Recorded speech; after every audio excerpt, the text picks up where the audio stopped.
Hello, Gems. Leah from Red Emerald Yoga.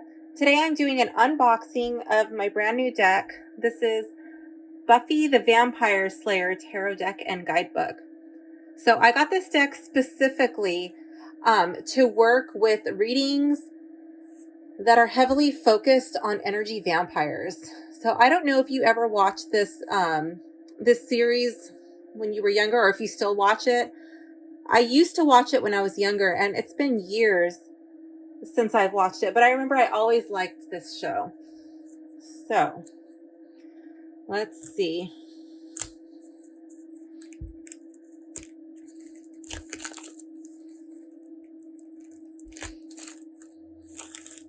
Okay, we're taking the shrink wrap off.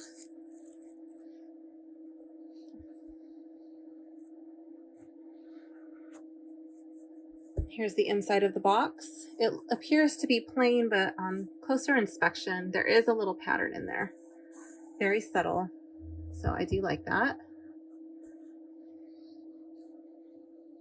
Has a lovely easy pull ribbon. Here's the guidebook.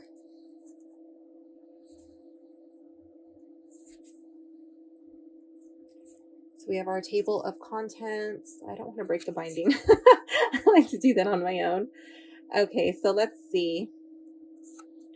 Goes through the major, minor arcana, the suits. Oh, the pictures are nice. I like when they do the color pictures. And I'm actually going to do a little sniff test of the book, so it's going to go off camera for just a second. It does have a very inky smell from all this color on here, but it's not overpowering. And as some of you may know, I'm very sensitive to chemical scents, chemicals, and this doesn't mess me up. Okay, so there is a spread for a deck introduction. I think I will do that on camera. And then there's a reading. There's a few readings. So at the end, please stay tuned or just skip ahead to the chapters, and there will be a little timestamp with the spreads. So I'm going to do the nice to meet you, a deck introduction, and we will do this first one. We'll do Prophecy Girl. So I'm just going to stick 2 little cards in here so we can come back to this. And if you don't know what a deck introduction is, it's when you get a new deck and you want to figure out what are the deck's strengths, what are its weaknesses, and how you can work together. Okay, and here's the inside of the box. So I'm just going to move this over here.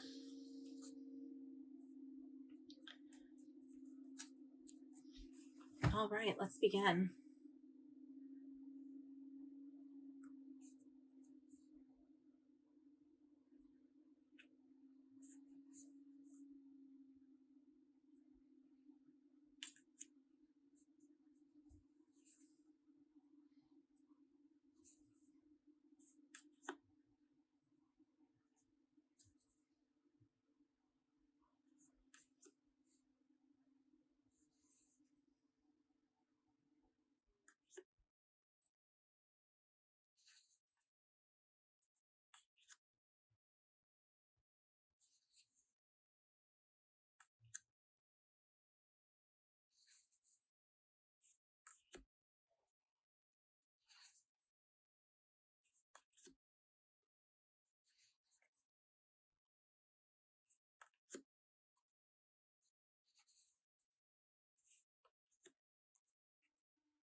I'm noticing that these cards are pretty thin.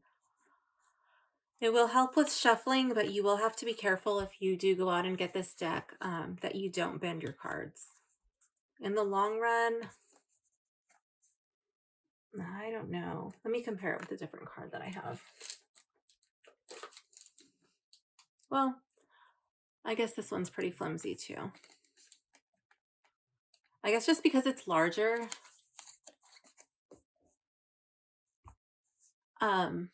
it feels more flimsy to me.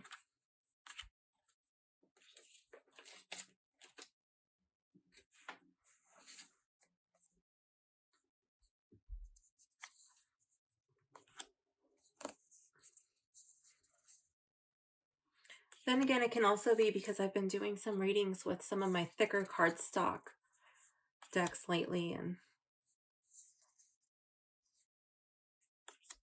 they have a much more rugged feel.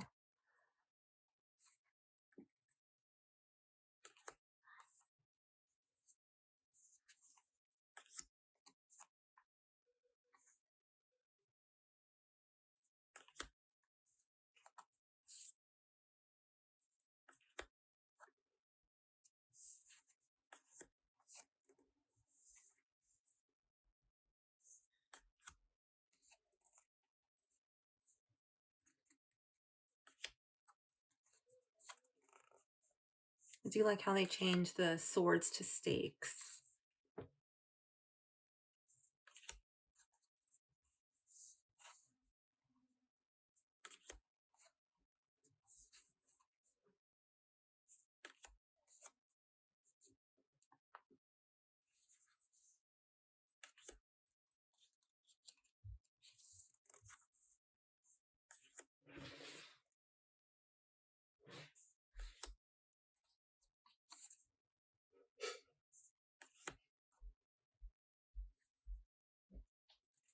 These cards are a little grippy. They're kind of sticking together every so often, but there's nothing that I need to really separate. Sometimes on some decks, the cutting won't be as thorough. So yeah, so far they haven't been completely stuck together.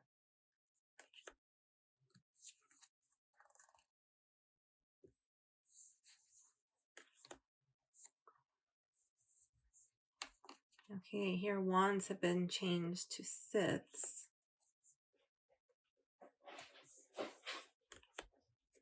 Unless the wands were the stakes. We'll have to go in and check the book and see about that. What's what? I think these are the swords. I think the swords are scythes. Yeah, the scythes are swords. And the stakes are wands.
Okay.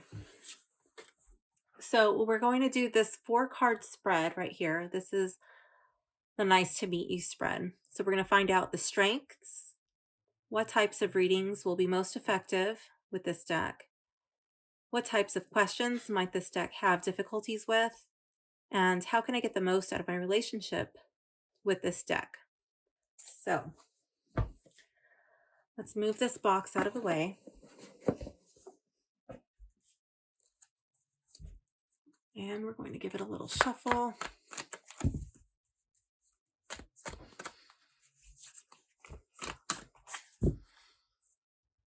Let's see how it shuffles. I was mentioning it's very bendy. Very bendy. Sometimes they're a little bit tough to break in. I wouldn't say that this deck is broken in, but it's pretty easy to shuffle. It does feel good in the hands. But again, it's so bendy.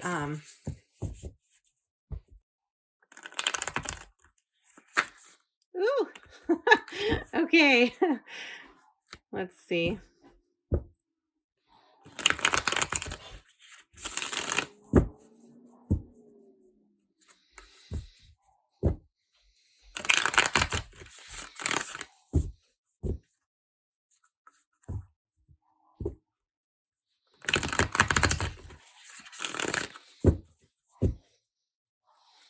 Okay, so I'm going to pick 4 cards at random.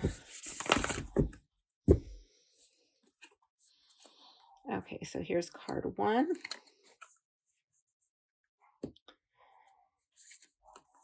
Here is card 2. Is that one card? Yeah, okay.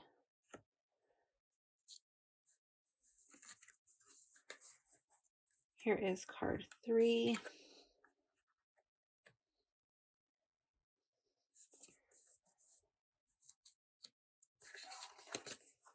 And card 4. This is nowhere near centered. I'm doing this backwards on my phone. Okay, let's see. So, my neighbor's dog is barking up a storm. My dog doesn't like it.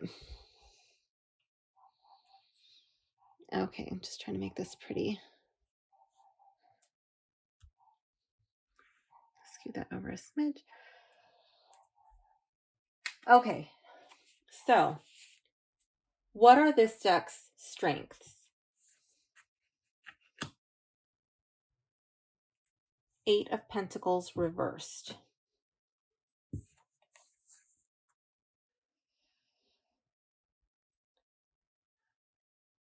So normally Pentacles are all about working on your skills. And I think here with Buffy practicing driving a stake through a straw man's heart. Okay, so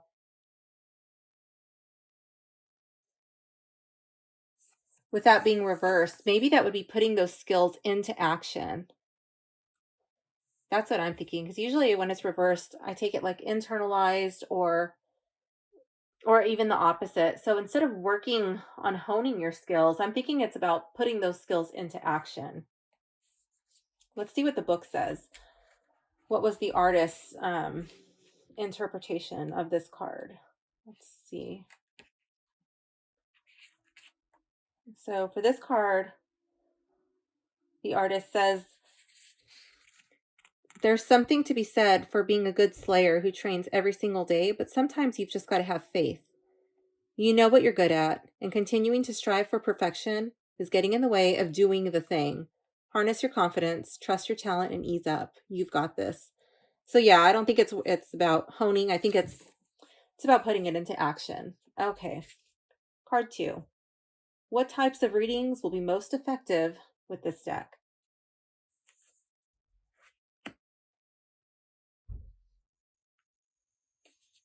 Eight of Chalices. Okay, 8 of Cups. 8 of Chalices. So I think this is like, here we have a lot of movement going in this direction, and thinking this is like going after what your heart desires. Let's see what the book says, though. Let's see what the artist's interpretation of this card. Normally, 8 of Cups would be like going off to search for something that's missing, but let's see what this artist's interpretation says. If your heart could beat, It would break your chest, wouldn't it? The Eight of Chalices acknowledges that you have given a situation everything you had to offer: love, support, understanding, and yet it hasn't been reciprocated. You aren't being emotionally satisfied, and as devastating as it is, sometimes you have to demand to be left to rest in peace. Okay, so for card two, what types of readings will be most effective with this deck? I think that it's figuring out when something isn't working, when something isn't going right. I think it'll be really good in relationship readings, and probably maybe even like life path readings, like when people are just kind of feeling like they're at the end of the rope and something needs to change, like something is missing. Where do I go from here? Those types of readings. This card shows what types of questions might this deck have difficulties with. So this would be not be its strong suit. 10 of Pentacles. Okay, so I'm thinking that this would not be a deck that I would use for financial readings. I'm thinking that this would not be the deck for when everything seems rosy and peachy. This is not a deck for when all the cards are lining up, all your ducks are lined up in a row, everything is going great. This is probably not the deck, unless you're just particularly drawn to this deck and would really like a reading with this deck. But this would not be this deck's strong suit. This deck would be more like when things are going wrong. Probably more in line with the whole reason of why I purchased it, like figuring out energy vampires and such like that. So dealing with really happy, joyous celebrations. This is not really the deck for that. This is more like for driving the stake through an energy vampire's heart, metaphorically speaking, of course. And then this last one, how can I get the most out of this relationship with this deck? Queen of Cups reversed. All right, so in order to get the most out of this deck, it's going to be wise to trust guidance from the Queen of Cups reversed. That would be toning down the temper. The Queen of Cups, when she's reversed, she reminds me of a witch with a capital B. She could be cold. She could be demeaning. She could be really like cut off and aloof. Like she really doesn't care about your feelings. She's like a woman scorned. Okay, when the Queen of Cups is reversed. So I think that this deck would be really good in dealing with heartbreak, negativity. And again, I'm coming back to the energy vampire thing. I think I hit the nail on the head with my intention of purchasing this deck for, in particular, energy vampires, negative situations, toxic people, toxic situations. So that is how I will more than likely choose to work with this deck, unless our deck relationship changes and evolves over time. So stay tuned, and I will be doing the very first spread in the book. I'll be doing the Prophecy Girl spread next. And this is going to be the Prophecy Girl spread. So normally I don't show my own readings online, but I'm going to be making an exception today. Okay, so this is getting a peek at the next 6 months. Okay, so I'm going to be drawing 6 cards. So here we go. 6 cards.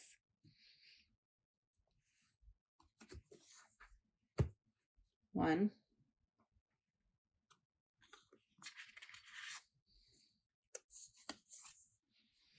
two,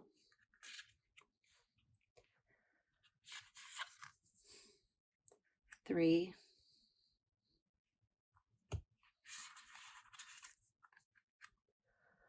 four,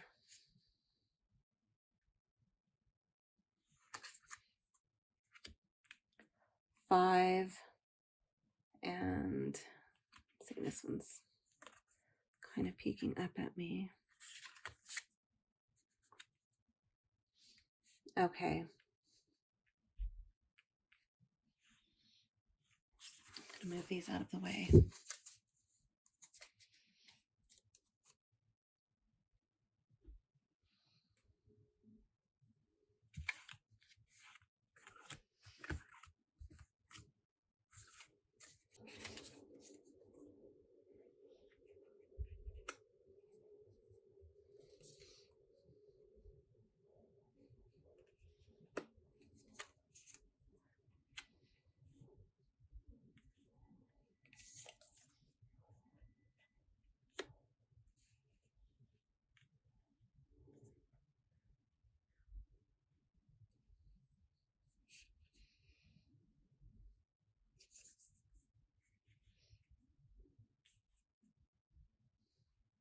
This is not really wanting to fit, but you can still see it.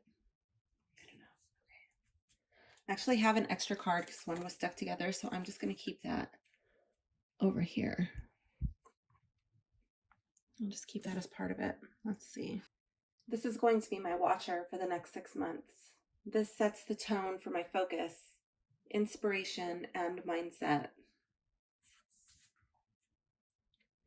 King of Chalices. Okay, so I feel like keeping my emotions in check. Making connections with people. When I get surprises in my life over these next 6 months, I'm not going to let them get the best of me. And that's really good that this is going to be my watcher over the next 6 months. I may be helping other people get in touch with their emotions, being able to vocalize them. Card 2, this is going to be the overall theme over the next 6 months for me. 3 of Pentacles. Okay, so I think I'm going to be working with people on some projects, helping people, which is really good because I like working with people anyways. This is the big bad something that I will be facing over the next 6 months. Let's see. The Ace of Scythes. Okay, so I feel like I'm going to have an important decision. I may have to make a difficult decision. I might have to tell somebody no. They may not like my decision. I may not like my decision. So I'm going to have to really think about my decisions over these next 6 months. This may also be presented with a something that I really want to do, and I might have to tell myself, like, really weigh the scales and be like, is this what I actually need at this time in my life? So this is going to be my big bad. That's really interesting. So we shall see what unfolds over the next 6 months. This card shows what I'm going to be able to draw on to slay the monster. So maybe this is the big bad. This is how I'm going to overcome this thing. So this is like thoughts. Maybe this is like impending doom. I don't know. Let's see what is going to be our resource. 6 of Pentacles. Okay, so reversed. So I might need to reach out to somebody and ask for help. Normally I'm the one helping people, and I'm not a big fan of having to get help from other people. I feel like I'm always the one who's there for other people, and in the past, people have not always been there for me. So I just kind of have the mindset of just don't ever ask for help. But I guess in the next 6 months, I may find myself in that position where I need the help of another person. So that's really interesting. This card symbolizes a positive force that will come into my life. And maybe it's the result of finding myself in this position and then asking for this help. The Magician reversed. What? Okay. Normally, I see the Magician like a bit of a trickster, a deceiver when he's reversed. And this is a positive that's going to come into my life. So I'm going to go and check and see what the book has to say about this, because I have not familiarized myself with this deck yet. Okay, so the artist has made quite a different intention from what I'm used to, and I will take that into consideration. So reverse, like I may be feeling like I've reached a plateau and questioning whether that's all that I can do. Wondering if my efforts were ignored or like in vain. And this is saying to spend time figuring out what's holding me back and then making a plan to banish it, overcoming those obstacles. So that's interesting. Because normally when the Magician's reversed, I think of it like there's a bit of deception, some trickery, maybe even major manipulation going on. But I'm going to see what this positive force. Just sit and think on that one for a while. Check out the card's imagery.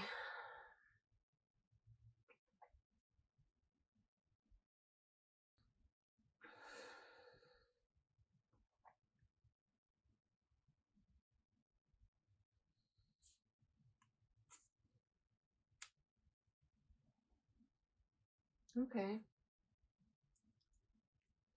I think I know what this card is talking about. I think I know what this card is talking about. I'm not going. Okay. There's something that I've been struggling with. I know that I can do it, but it's just putting in the time and the work. I've been kind of putting it on the back burner, like, oh, I'll deal with this later. I'll deal with this later. I don't really want to do this.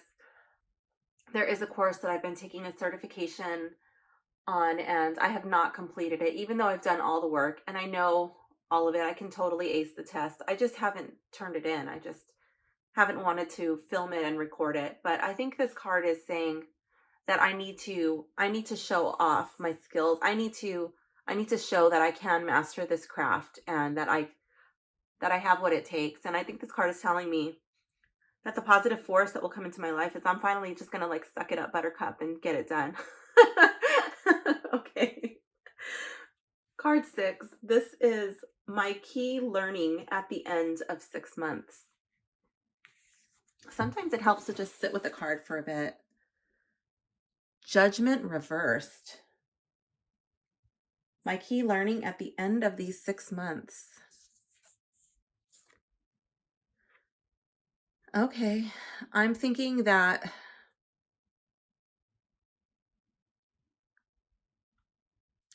oh, this is so much different from the Rider-Waite card. Normally in the Judgment card in the Rider-Waite deck, which is actually my favorite deck, the body language in that deck is like one of the hands are out and they're getting ready to receive the call of the trumpet from an angel. But in this deck, her arms are closed. She's crossed. And because this card is reversed, okay, I feel like she's coming out of this crossed body language into the open receptivity. Yeah, see, the Rider-Waite is more like this. They're standing up out of the coffins. And I feel like, oh, so she's the angel. She's the angel with the trumpet. And here are the people.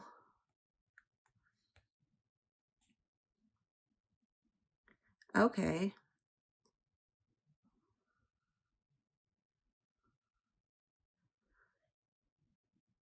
And then I love this sign. Please check all backpacks at the counter. This is like where you're going. You can't bring your emotional baggage with you. You need to check all that stuff at the counter. And she's like, you are not crossing. You are not crossing this threshold until you've relinquished all of this excess baggage that you don't need. Ooh. Okay. And I guess right now I'm not ready to surrender some of my emotional stuff that I've been carrying. So maybe I need to work with some crystals, some meditation. I feel like with this crystal ball here, I need to do some introspection. I need to look inwards and sort some of that stuff out over the next 6 months. And then I will be able to cross this threshold. Okay, so that's the key learning at the end of this. Maybe I'm going to be overcoming this. Maybe it won't be such a big deal for me to ask for help. And then I actually do need a person to help me. I actually need a body to take my test. And I just haven't wanted to ask anybody to be my body. So I think I'm going to have to ask for help. Ask for a test body. Let's see. What are extra cards that wanted to be a part of the reading? The Hanged Man. Okay, so the Hanged Man's just here hanging out. He's taking a time out, a chill. He's in this like constant state of meditation and sorting his stuff out. And when it's reversed, especially on this deck too, like the Rider-Waite and this one have a similar feel for me. It's like, okay, stop meditating, stop zenning out, get up, stand up on your own feet, and take action. Okay, so I think I understand what my reading is. Thank you for watching with me and doing this Prophecy Girl spread with me. That was really interesting to do it with you guys. Thank you. Bye.